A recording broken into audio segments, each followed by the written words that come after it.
So after nervous system, we have second type is peripheral nervous system. How many types of nervous system do you have? Central nervous system and peripheral nervous system. Central nervous system में हमने क्या पढ़ा था कि brain and spinal cord make the central nervous system. Now come to the peripheral nervous system. देखिए peripheral nervous system तो पहले आप याद रख लें, पेरिफेरल मतलब होता है साइड वाले, ठीक है। मैं हमेशा आपको बताती हूँ ये बात कि पेरिफेरी का मतलब होता है जो साइड वाली स्ट्रक्चर्स होते हैं या साइड वाली जो चीज़ें होती हैं। तो इसी तरह से पेरिफेरल नर्वस सिस्टम भी जो है वो साइड स्ट्रक्चर्स फॉर्म करेंगे, जैसे कि the nerves arises from the brain and spinal cord that spread in various part of the body which transmit the signal between the CNS and body part make a nervous system called peripheral nervous system. The peripheral nervous system consists of two types of nerves, cranial nerves and spinal nerves. देखिए peripheral nervous system सबसे पहले तो form कौन करता है? Peripheral nervous system जो है वो नर्व्स फॉर्म करती हैं।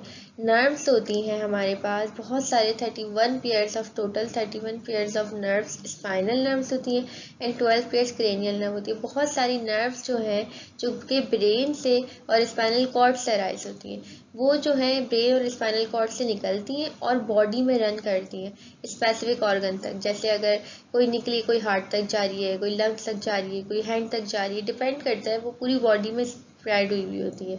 तो ये जो सारी नर्व्स हैं, ये पूरी नर्व्स जो है कनेक्शन है बिटवीन द बॉडी पार्ट्स या body organs and the central nervous system. ये एक तरह का कनेक्शन है जो कि ऑर्गन से लेके ब्रेन तक को क्या करती है, कनेक्ट करती है। कोई भी मैसेज यहाँ से वहाँ और वहाँ से यहाँ लेके जाती है। तो ये जो पूरा सिस्टम है ना नर्व्स का, इसे हम कहते हैं पेरिफेरल नर्वस सिस्टम।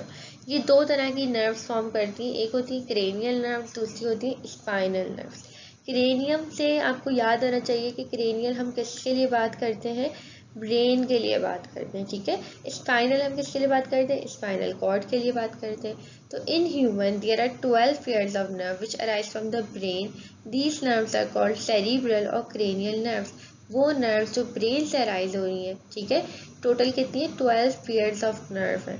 तो ये हमारे पास सेरिब्रल और क्रेनियल नर्व्स कहलाती है।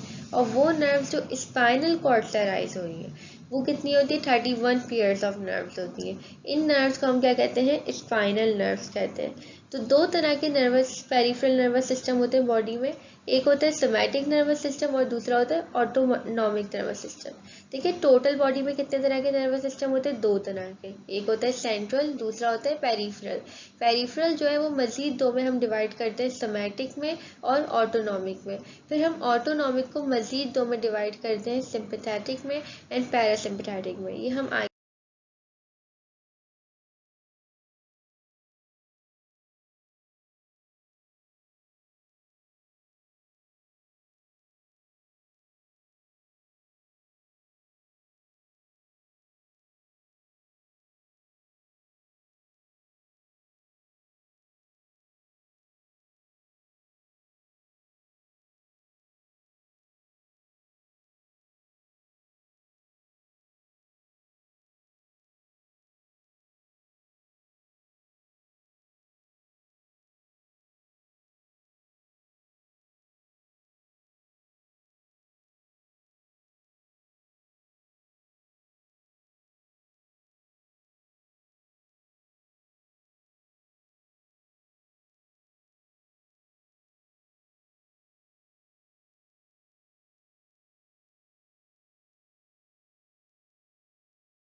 अब आ जाती है हमारे पास टर्म रिसेप्टर्स। जब आप नर्वस सिस्टम पढ़ेंगे तो रिसेप्टर्स का बहुत ही इंपॉर्टेंट रोल है और आपको भी पता होना चाहिए कि रिसेप्टर्स होते हैं क्या है। पहले मैं आपको इसका ब्रीफ इंट्रोडक्शन दे देती हूँ कि व्हाट इज रिसेप्टर्स। रिसेप्टर होते क्या है। रिसेप्टर की एग्जाम्पल आप रिसेप्शनिस्ट के तौर पर लें। जैसे जब रिसेप्शन होता है, लाइक जो वलीमा सेरेमनी होती है, तो रिसेप्शन पे सारे लोग खड़े हुए होते हैं। जो सारे गेट पे जो लोग खड़े हुए होते हैं वो क्या करते हैं, जितने भी मेहमान आते हैं उनको रिसीव करके हॉल के अंदर भेजते हैं। ठीक है, तो इसी तरह से रिसेप्टर जो है हमारे बॉडी में काम करते हैं। हमारी बॉडी में जितने भी रिसेप्टर्स हैं ये एज अ रिसेप्शनिस्ट काम करते हैं। कोई भी चेंज होगा, कोई भी हीट हो, प्रेशर हो, शॉक हो, वो सबसे पहले उसको कौन सेंस करेगा, कौन रिसीव करेगा, रिसेप्टर रिसीव करेंगे। Receptor is a gate. ठीक है, हमारी बॉडी की गेट है ये। सबसे पहले कौन, कोई भी स्टिमुलस हो, कोई भी चेंज हो, वो कौन डिटेक्ट करेगा, रिसेप्टर डिटेक्ट करेंगे। रिसेप्टर जो है डिटेक्ट करने के बाद वो मैसेज जो है नर्व इम्पल्स के फॉर्म में ब्रेन को देंगे। ठीक है, कि बॉडी में ऐसा हो रहा है या बॉडी में वैसे हो रहा है, या ज़्यादा लाइट आ रही है या ज़्यादा टेम्परेचर फील हो रहा है। तो ये सारी चीज़ें कौन रिसीव करेगा, रिसेप्टर रिसीव करेगा। रिसेप्टर से रिसीव करके वो मैसेज किसको देगा, ब्रेन को देगा। फिर ब्रेन जो है कमांड देगा कि अब हमें ये एक्शन करना चाहिए या अब हमें क्या एक्शन करना चाहिए। So this is the introduction of the receptor. अब हम इसको यहाँ से पढ़ लेते हैं। Receptors are modified neurons or epithelial cell which occur either singly or in group with other cell type. Receptor जो है वो मॉडिफाइड न्यूरॉन्स है, न्यूरॉन्स की मॉडिफाइड फॉर्म है, या फिर एपिथेलियल सेल्स होते हैं जो कि बॉडी में अकेले तौर पे भी मौजूद हो सकते हैं, सिंगल फॉर्म में भी हो सकते हैं और ग्रुप्स में भी फॉर्म हो सकते हैं। Receptors are specialized to receive the stimuli either from external or internal environment and subsequently relaying them in form of impulse to the control center of the nervous system. अब मेरी बातों को आप जो ना याद करना शुरू करें। मैंने आपसे क्या कहा था कि रिसेप्टर जो होते हैं वो गेट होते हैं। तो कोई भी स्टिमुलस हो, स्टिमुलस क्या होता है, any change in the environment.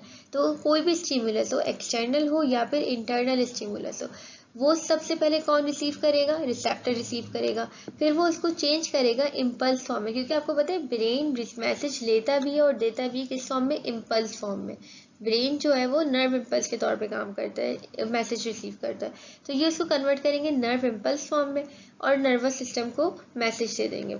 Since all the stimuli represent some form of energy to a receptor act like a transducer which convert different form of energy into impulse. Receptor को इन्होंने एक और term दी है, transducer. Transducer क्या होता है, normally transducer क्या करता है, वो डिफरेंट फॉर्म ऑफ एनर्जी को क्या करता है, कन्वर्ट करता है। ठीक है, तो यहाँ पे ट्रांसड्यूसर, रिसेप्टर किस तरह से ट्रांसड्यूसर की तरह से एक्ट कर रहा है, जैसे कि हीट है, हाई टेम्परेचर है, कुछ फॉर्म ऑफ एनर्जी है, तो रिसेप्टर इसको रिसीव करके इसको कन्वर्ट करेगा किस फॉर्म में, नर्व इम्पल्स की फॉर्म में। अब ब्रेन को तो नहीं पता चलेगा ना कि टेम्परेचर है, लेकिन वो इम्पल्स की फॉर्म में ब्रेन को मैसेज देगा। इसी तरह से कोल्ड है तो इसको भी इसी तरह से वो नर्व इम्पल्स में देगा। हाई शॉक है, ठीक है, प्रेशर है अगर, तो वो उसको भी इसी तरह से देगा। तो इसीलिए हम रिसेप्टर को बोलते हैं कि वो ट्रांसड्यूसर की तरह से एक्ट करता है जो कि एनर्जी को चेंज करता है नर्व इम्पल्स में। Then now come to the second term, sensation and perception. What is sensation? Sensation means the stage of awareness of stimulus is called sensation. ठीक है, जब बंदा सेंसेस में है, वो अवेयरनेस की हालत में, कोई भी स्टिमुलस जो आ रहा है उसकी अवेयरनेस उसको है, तो ये क्या कहलाता है, सेंसेशन कहलाता है। जैसे कि जो 5 सेंसेस है, टच, स्मेल, ठीक है, और भी सारे जो 5 सेंसेस हैं, उसकी जो अवेयरनेस है वो उसको अवेयर कर रहा है ना कि क्या है क्या नहीं है। तो ये जो पोजीशन या ये जो स्टेज कहलाती है वो कहलाती है सेंसेशन। फिर हमारे पास आता है perception. In the control centre of the nervous system the impulse are converted into perception. Percept मतलब क्या होता है, परसीव्ड करना।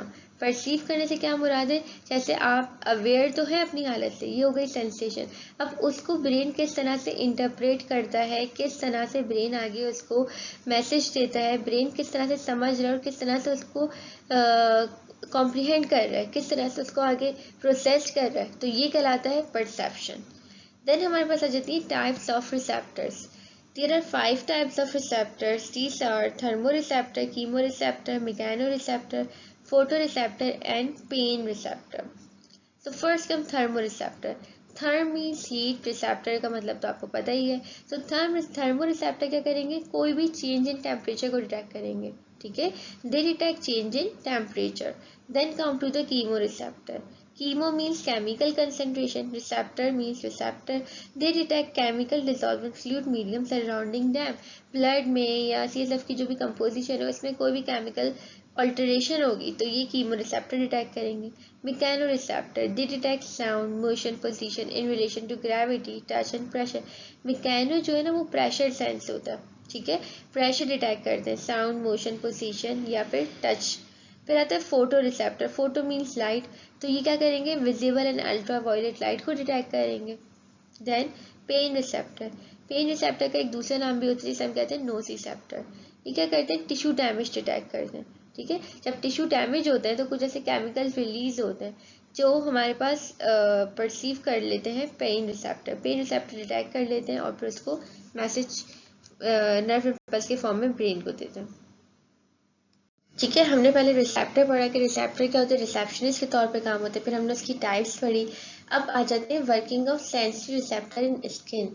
स्किन के अंदर कुछ अजीब तरह के या अलग तरह के रिसेप्टर होते हैं जिसे हम पढ़ते हैं सेंसरी रिसेप्टर ऑफ स्किन, ठीक है। या स्किन के अंदर मौजूद होते हैं, हमारी जो स्किन है पूरी बॉडी की उसके अंदर कुछ न्यूरॉन्स मौजूद होते हैं, कुछ रिसेप्टर्स मौजूद होते हैं। वो किस तरह के होते हैं हमने ये देखना है। In mammal, skin contain receptor for at least 5 different sensations: pain, touch, pressure, warm, and cold. These receptors can be broadly classified as those having free nerve ending and those having encapsulated nerve endings. ठीक है।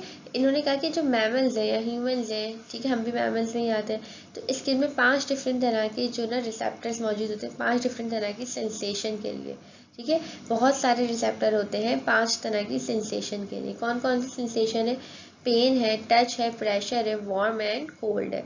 ये जो receptor है इनको हमने 2 तरह से classify किया है, एक वो जिनकी नर्व एंडिंग फ्री है और वो जिनकी नर्व एंडिंग कैप्सुलेटेड है, कैप्सूल है उनकी नर्व एंडिंग में, ठीक है। नर्व एंडिंग क्या होती है, मतलब स्किन में कुछ तरह के न्यूरॉन्स हैं, समझ लें, ठीक है, न्यूरॉन्स हैं। उन न्यूरॉन्स की जो एंडिंग है, उसका जो आखिरी किनारा है, उसकी जो एंडिंग्स है, उनकी बेसिस पे हमने इसको क्लासीफाई किया हुआ है कि कौन सी उसकी या फ्री है या मतलब खाली है या तो फिर वो कैप्सूल वाली है, उसकी बेसिस पे की है। तो पहले हम देख लेते हैं free nerve ending. They are the simplest type which line epidermis और डर्मिस। या तो सबसे टॉप लेयर एपिडर्मिस में होगी या उसके नीचे वाली डर्मिस में होगी। They are involved in touch, pressure, pain and heat and cold. All of these receptors adapt very slowly to stimulation. ये क्या क्या सेंस करते हैं, ये टच को, प्रेशर को, पेन को और वार्म एंड कोल्ड को सेंस करते हैं, ठीक है। ये सारी सेंसेशन किससे जाती है, फ्री नर्व एंडिंग से जाती है। इनकी नर्व एंडिंग क्या होती है, सिंपल होती है, कुछ भी नहीं होता उनकी नर्व एंडिंग पे, स्ट्रेट सी होती है। ये सारे रिसेप्टर बहुत स्लोली अडेप्ट होते हैं। अडेप्ट का मतलब क्या होता है, ठीक है, अडेप्ट का मतलब होता है हैबिचुअल हो जाना, मतलब क्या होता है, थक जाना, ठीक है, थक जाना फिर अपना काम छोड़ देना, तो ये बहुत स्लोली अडेप्ट होता है। देन आ जाते हैं encapsulated. The nerve ending of these receptor are enclose in a capsule और कनेक्टेड टिश्यू, ठीक है। ये जो है, ये जो न्यूरॉन्स की एंडिंग है, इनके जो किनारे हैं, वो जो है उनके ऊपर क्या है, एक कैप्सूल चढ़ा हुआ है, ठीक है, एक कवर चढ़ा हुआ है, सही है। तभी हम इसको बोल रहे हैं इनकैप्सुलेटेड। फ्री नर्व एंडिंग क्या है, सादी एंडिंग है, कुछ भी नहीं है, जैसे है सिंपल से। इसमें क्या है, कैप्सूल चढ़ा हुआ है। वो 2 तरह के हमने इसको डिवाइड किया हुआ है, एक होते हैं मीजनस और एक होते हैं पैक्नियर कॉर्पसल्स। मीजनल कॉर्पसल कैसे होते हैं, abundant in hairless areas of the skin such as finger tip, eyelid, nipple, palm and sole. They are sensitive to touch. Their capsule consists of thin collagen fiber with highly coiled nerve ending. इनके capsule किसके ऊपर consist होते हैं, collagen fibre पे। इनकी capsule किससे बनी हुई थी, कोलेजन फाइबर से होती है, जो कि हाईली कॉइल्ड हुई होती है, लिपटी हुई होती है, ठीक है।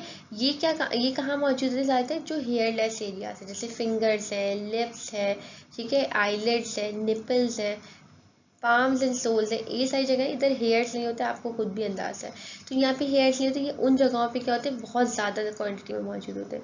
ये तभी टच के लिए सेंसिटिव होते हैं। किसके लिए सेंसिटिव होते हैं, ये टच की सेंसेशन को लेके जाते हैं। फिर आते हैं pacinian corpuscles. They are located in dermis as well as internal organ. ये इंटरनल ऑर्गन से भी मौजूद होगी और ये डर्मिस से भी मौजूद होगी। The sensory nerve ending is surrounded by concentric onion like layer of membrane alternating with fluid fill space. इसकी नर्व एंडिंग कैसी होगी, अनियन की कैसी, एक के बाद एक के बाद लेयर चढ़ी हुई होती है गोल गोल गोल गोल, ये कहलाती है कंसेंट्रिक लेयर, ये पैटर्न कहलाता है कंसेंट्रिक लेयर्स। तो अनियन लाइक इसकी नर्व एंडिंग्स होगी, ठीक है, सराउंडिंग गोल गोल गोल गोल होगी। और इन नर्व एंडिंग्स की जो कंसेंट्रिक लेयर्स है, जैसे अनियन की एक रिंग है, दो रिंग है, तीन रिंग है, इनके दरमियान फ्लूइड भी मौजूद होगा, फ्लूइड स्पेस भी मौजूद होगा, ठीक है। तो इसकी नर्व एंडिंग कैसे होगी, कंसेंट्रिक अनियन लाइक लेयर्स होंगी और alternate fluid filled space, fluid filled space होगा हर एक लेयर्स के बाद। तो ये कहलाते हैं पैक्नियन। ये किस तरह से रिस्पॉन्ड करते हैं, ये रिस्पॉन्ड करते हैं rapid change in pressure associated with touch and vibration. कोई भी प्रेशर या हो या वाइब्रेशन हो, उसके ऊपर फ़ौरन से क्या करते हैं, सेंसेशन लेके जाते हैं और सेंस करते हैं उस चीज़ को। तो ये थी स्किन में रिसेप्टर्स की टाइप के। स्किन में कितने तरह के रिसेप्टर होते हैं, फ्री नर्व एंडिंग होते हैं और इनकैप्सुलेटेड होते हैं। ये किसकी वजह से, न्यूरॉन्स की जो आखिरी किनारे, आखिरी जो एंड है, उसकी नर्व एंडिंग किस तरह की है, या कैप्सुलेटेड है या तो फिर सादी है। तो ये हमने पढ़ लिया receptor in skin. Next topic is effect of drug on coordination. Drug का क्या इफेक्ट होता है कोऑर्डिनेशन में, किस तरह से बॉडी में कोऑर्डिनेशन के तौर पे काम करती है, तो ये हमने देखना है। What is drug? A drug is a chemical substance that provoke a specific physiological response in body, ठीक है। ड्रग क्या होती है, केमिकल इन नेचर होती है, केमिकल सब्सटेंस होती है जो कि बॉडी में एक स्पेसिफिक तरह का रिस्पॉन्स प्रोवोक करवाती है, ठीक है। Different drugs have different effect, हर ड्रग का डिफरेंट काम होता है, ये हमें पता है। They are stimulant, hypnotics, analgesic, hallucinogens. कोई जो है वो स्टिमुलेशन के तौर पे काम करती है, स्टिमुलेट कराती है बॉडी को। कोई जो है वो बेहोशी की ड्रग के तौर पे काम करती है, कोई जो है वो पेन किलर के तौर पे काम करती है। तो हर ड्रग का अपना अपना काम है, हर ड्रग अपने अपने तरीके से एक्ट करती है। तो सबसे पहली ड्रग हम पढ़े थे निकोटीन। निकोटीन क्या होती है, जैसे drug found in tobacco. Tobacco जो लीव्स होते हैं, टोबैको प्लांट होता है, उनके अंदर एक, आपने सुना होगा ना कि ड्रग्स जो है, मेडिसिन वगैरह जो प्लांट्स और इन सब से बनती है। तो निकोटीन कहाँ मौजूद होती है, टोबैको प्लांट में मौजूद होती है। It acts an stimulant and is responsible for dependent on tobacco, ठीक है। ये कैसे तौर पे काम करती है, स्टिमुलेशन के तौर पे काम करती है, स्टिमुलेंट के तौर पे काम करती है, बॉडी को जगह स्टिमुलेट करवाती है। Nicotine affects post synaptic membrane in CNS and PNS. Post synaptic membrane आपको पता होगी, जो साइनेप्स करते हैं, जहाँ पे न्यूरॉन्स दूसरे न्यूरॉन से मिलता है, या मसल की जो मेम्ब्रेन होती है। तो जो पोस्ट साइनेप्टिक मेम्ब्रेन है सीएनएस में, सेंट्रल नर्वस सिस्टम में, ब्रेन स्पाइनल कॉर्ड में, और पीएनएस में, वहाँ पे इसका इफेक्ट होता है। It suppress the action of acetyl choline and also stimulate a variety of sensory receptor.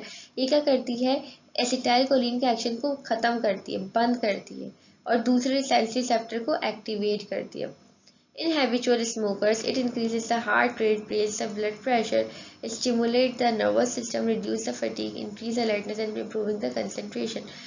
ये क्या करती है, जो स्मोकर्स होते हैं, जाहिर सी बात है, स्मोकर्स जो है, स्मोक आपको पता है, स्मोकिंग में टोबैको होता है, ठीक है, तंबाकू जो होता है। तो स्मोकर जो है वो नेचुरली जो तंबाकू है वो स्मोकिंग के तौर पे ले रहे हैं, ठीक है।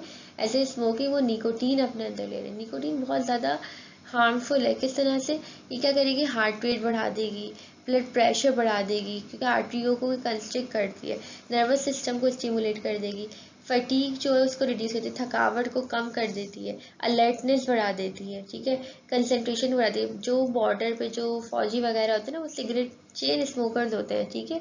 क्यों, क्योंकि उनको बिल्कुल अलर्ट रहना होता है। तो जो अलर्ट रहने के लिए वो क्या करते हैं, स्मोकिंग करते हैं। सारी सी बात है, 24 आवर्स कोई नहीं जाग सकता। तो अपनी एक्टिविटीज़ को इन्हांस करने के लिए, अपने आप को, अपनी कंसंट्रेशन को बढ़ाने के लिए, फोकस होने के लिए, अलर्ट होने के लिए वो क्या करते हैं, स्मोकिंग करते हैं, जिसमें निकोटीन जो है ये सारे इफेक्ट करती है। लेकिन ये सब के अलावा इसके बहुत सारे हार्मफुल इफेक्ट्स भी जो हमने पढ़े, heart rate and breathing rate etcetera.